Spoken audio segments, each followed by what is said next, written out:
मामला ये सब सरकारी योजना आया था पुल के कारण से करीब 6 महीने से ये सब कार्रवाई हो रहा है। बार बार वो लोग गोली बारूद चला रहे हैं और आज के डेट में हम यहाँ पे लेके आए एडमिट कराने, तो यहाँ पे कोई भी डॉक्टर सब लापरवाही कर दिया गया है। लोग गोली बारूद चला रहे हैं, क्या नाम है? सचिन कुमार नाम है।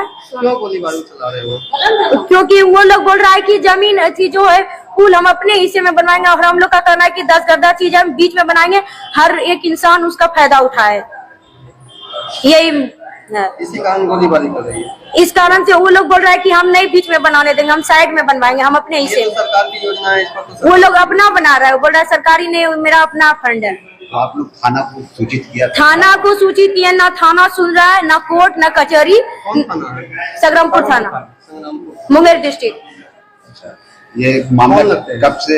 6 महीने से मामला चल रहा है, 6 महीने से। वो जो जिनको गोली लगी है वो कौन है? वो मेरा फादर इन लॉ है।